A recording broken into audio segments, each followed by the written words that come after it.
Chrono Cross to me is a game with a unique history. At the time of its release, I seem to recall media attention being relatively positive, yet everybody around me who was actively excited for the game ultimately came away as disappointed. It wasn't until the past few years that I began to see other perspectives. Perhaps this was due to the advent of social media and YouTube shrinking the global village and making differing opinions much easier to come across, or perhaps enough time had finally passed for those who were initially disappointed to rethink their positions. Most of the disappointment that I'd seen back in the day stemmed from people looking at this game as Chrono Trigger 2 and expecting a similar experience, rather than people looking at this as Chrono Cross and expecting a unique and new experience with similar motifs. While this game does reward people with a knowledge of Chrono Trigger, it's far from a necessary thing. Chrono Cross is definitely its own unique experience, and perhaps the biggest mistake in its development was setting expectations by linking it directly to an already existing IP. After years of putting it off, I finally got around to playing Chrono Cross, the much anticipated follow-up to 1995's masterpiece Chrono Trigger. Now this video will contain some visual spoilers. If you haven't played the game, chances are you're not going to understand what you're seeing enough for anything to actually be spoiled for you, but if you want 100% blindness, click off this video now. For the rest of you, let's take a look back at Chrono Cross and dive into this 18-year-old gem, starting with the story. The story begins in media res. We play witness to our main character Serge, Sergey, Serge, I'm just gonna say Serge. We play witness to our main character Serge on a mission with a troop of cohorts, seemingly trespassing onto a vast estate that we're led to believe is somehow relevant to evil doings within the area. We don't remain here for long though. In a fashion paying homage to the original Chrono Trigger, Serge awakes from a dream and the mission he was on dissolves like the sinking moon beyond the horizon. What he had seen in the dream, however, was all too real and leaves a lingering feeling that what you've seen was in fact a premonition of things yet to come. Brushing this odd dream aside, the story really begins. Serge is a simple country boy, 7 years old, living a simple country life with simple country folk in a simple country village. His fated journey begins on a day that seems no different from any other. He awakes and meets up with a female friend. It's ordained by her that he will spend the day looking for Komodo dragon scales so that he can craft her a necklace from them. Shortly after collecting them though, tragedy strikes. Standing on the shores of Opasa Beach with his friend, Serge suddenly faints, and in what seems like a flash, the entire world is transformed around his catatonic body. Following this transformation, he wakes back on the beach alone. Serge returns to the village only to find just how different everything is. In talking to the locals, he learns a damning truth. He is now in the future, but not just any future, a future where he is dead, drowned in the undercurrent of the waves at Opasa Beach 10 years prior. So how does he come to exist in this place and in this time? What does this mean for the state of his life? Is he even alive? And if not, how does he return to life? This is where the journey actually begins, as Serge sets out to solve the mysteries to his very existence. The story is told in 3 distinct acts. In terms of pace and storytelling methods, Acts 1 and 2 are very similar, but they're bookended by events that make it very clear when you're changing from Act 1 to Act 2. Given the nature of the problem you are attempting to solve, this mystery is not an easy one to understand how to begin solving. You often lack a clear direction in this game. You have goals, but the path forward is usually undisclosed, so you'll be setting out traveling between the past and present, simply just looking around for answers. When you find answers, it generally doesn't feel like you found them in the right place or even in a sensible way. This is by far the game's biggest drawback to me. The oftentimes senseless approach to plot direction makes progressing the story feel really unrewarding, and at the worst of times, aggravating or simply annoying. But there is a benefit to looking under stones at random, so to speak. As you journey, you meet many new people whom you can recruit into your party. In total, there are 45 incredibly diverse playable characters with awesome designs. Would you just look at this guy?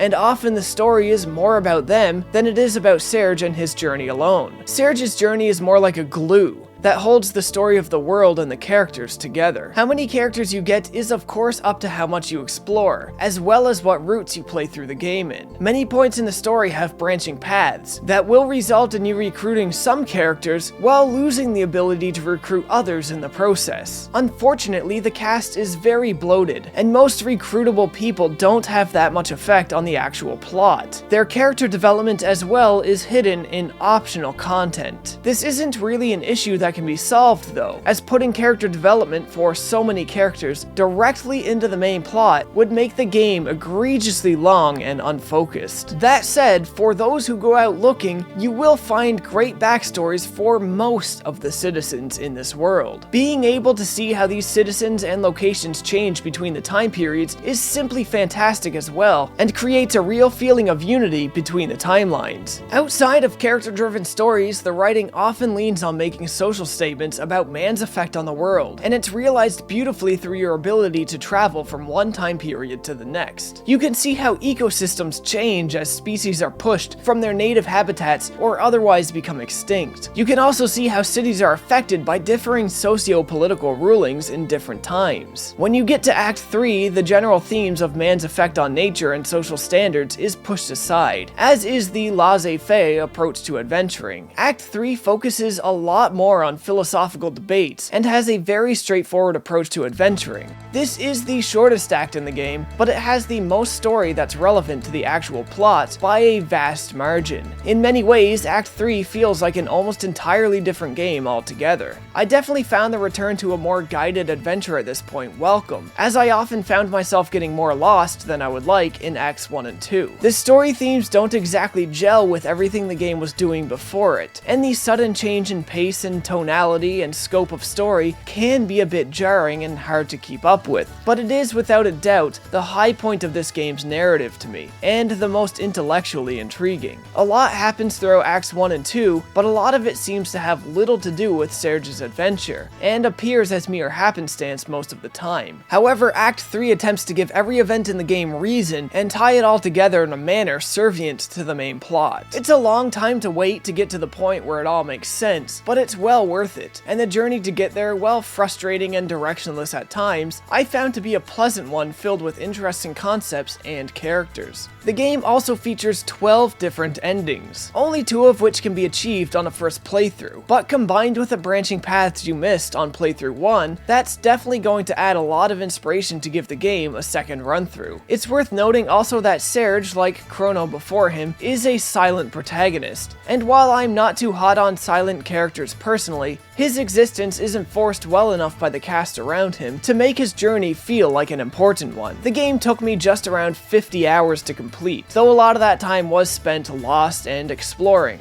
If you know what you're doing and you do very little extra on the side, 35 to 40 hours should be about standard, though you will miss a lot if you do the bare minimum. It isn't always the most exciting adventure, and the story does feel disjointed at times, but it is a darn unique and interesting one to say the least. The world you play in is small relatively speaking, but it's given a lot of depth and density with its excellent use of NPCs, side content, and the revisions of each location across the different time periods. But the world isn't the only dense and unique thing about this game. This game sports a battle system quite unlike most other RPGs. It's a battle system that I would say captures the spirit of the PS1 wonderfully, back when people were experimenting with every new game. Oftentimes, rather disappointingly, these battle systems would never be reused, so they exist as something of a relic of the era. Perhaps the marijuana cigarettes they were smoking when they came up with these battle systems were the same ones they were smoking when they decided to never use any of them again. Reefers. But I digress. Traditional elements exist within this battle system, such as its turn-based nature, 3-man team limits, weapon accessory and armor equips, HP and character levels, but nearly everything else is rather atypical. We'll start by looking at the stamina meter. This here controls who can act and when. If any of your characters have stamina, then you can choose to make them act. Notice when we choose attack, there's 3 different attack choices. The higher the attack number, the more stamina it will take to use, the more it adds to your element level as well, which we'll talk about soon, and the less chance of hitting it has. However, the further into an attack chain you get, the higher your hit chance goes up. When you run out of stamina, your turn ends. However, you can end your turn early if you desire. Draining your entire stamina pool on a standard weapon attack isn't always the best choice of action. So long as you have 1 point of stamina left, you can use actions like defend, run away, or use elements. Elemental weaknesses exist in this game like they do in other RPGs, but they play a much bigger role in combat. You'll notice as you attack and drain stamina, this little grid and level number here goes up.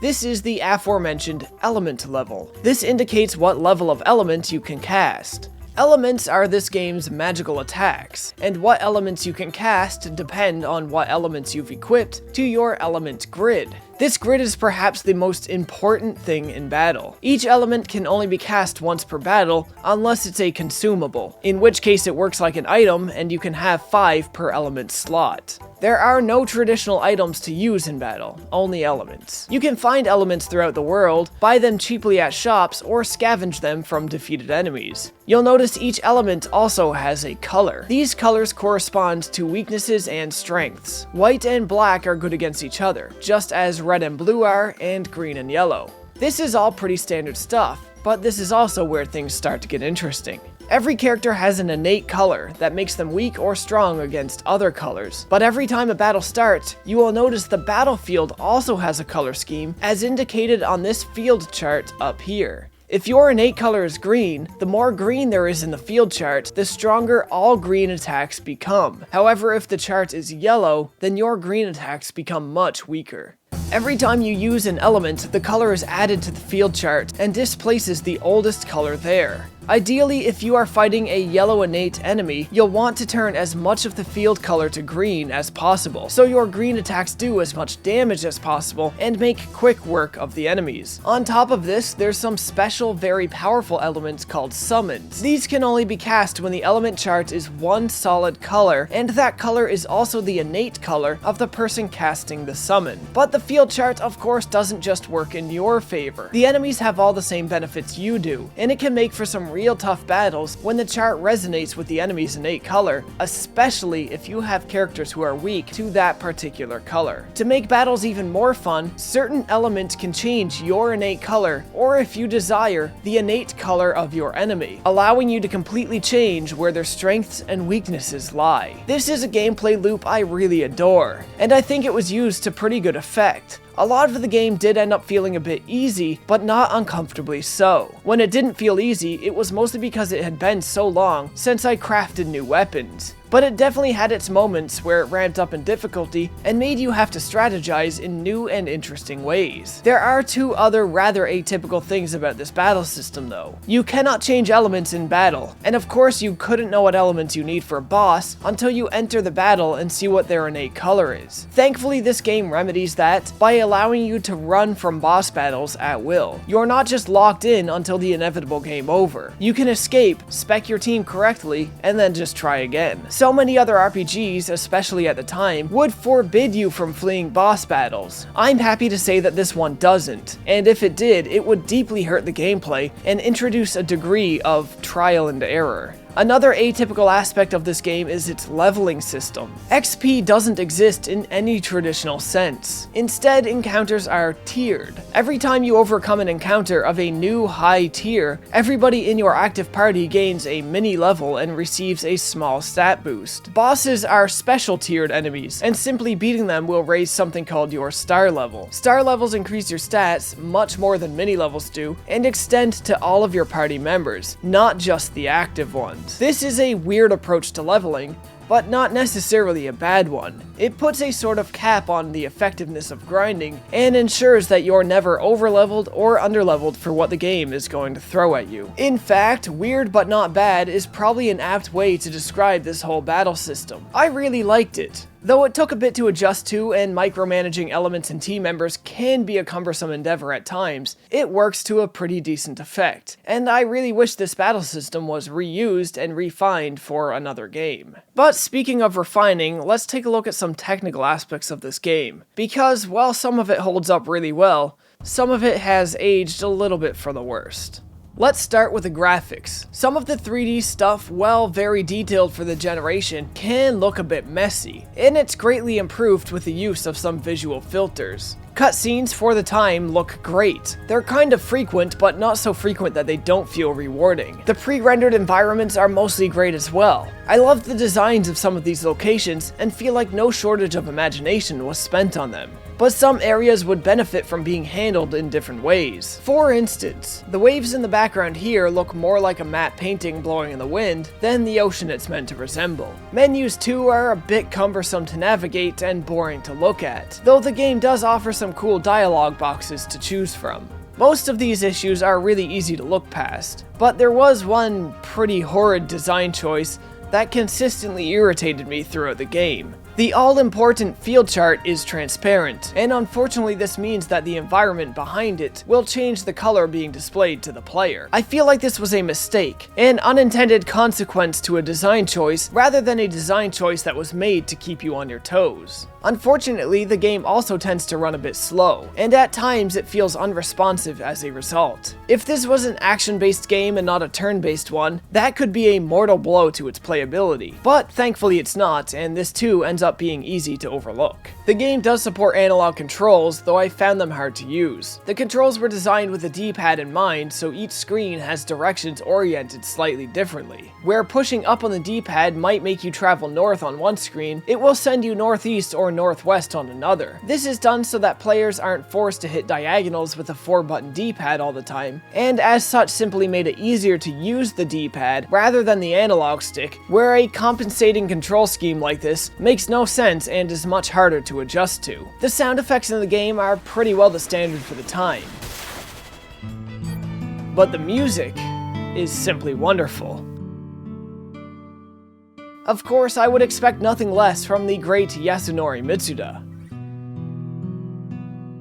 So where do I stand now in 2018, looking back at Chrono Cross, a relic of its era? Well, I understand where Chrono Trigger fans were coming from, as this is not really a true sequel by any stretch of the imagination. Many of the old things from Chrono Trigger I loved are gone. The art, for one, which I think was more or less downgraded by switching to 3D. The battle system, the conservative runtime and to-the-point adventure, but these aren't things that I would let detract from the overall merits of this game itself. I understand why the game was so highly praised by critics, though not all of it holds up as well today. Overall, I think this is still a fine enough experience. It's not going to be one of my favorites of all time or anything, but if you're an RPG enthusiast, and you like exploring experimental games, getting deep into the world lore and character backstories, I think this is a game for you. Though you need to be willing to put up with some pacing issues, and a sometimes seemingly disjointed plot that time and time again in the first 2 acts will have you wishing there was a bit more hand-holding going on. Despite these issues though, I also think that this is a game that will only gain more appreciators with time, as there's nothing else quite like it. Games like Chrono Trigger still manage to stand out in a crowd, and stand above a crowd of games that tried to ape its style, as they mastered what they were going for. But there's no denying now that Chrono Trigger's seen so many copycats that it may not appear as unique or intriguing to new players as it was at the time of its release. Chrono Cross, on the other hand, for better or worse, has seen no such copycats, and has no crowd to try and stand above. It is a one-off game, whose experience can't be felt being emulated anywhere else, so it has this mystique about it,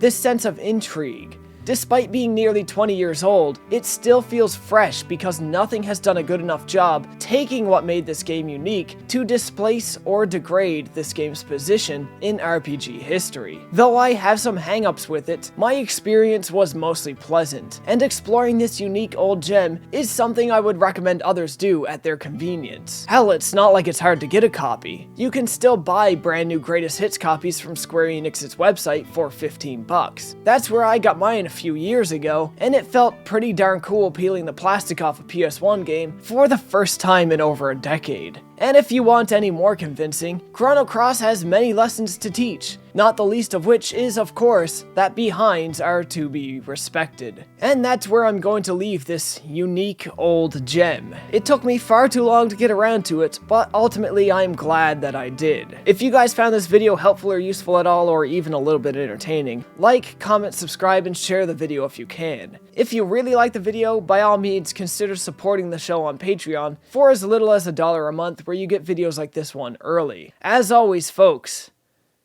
thanks for watching. But speaking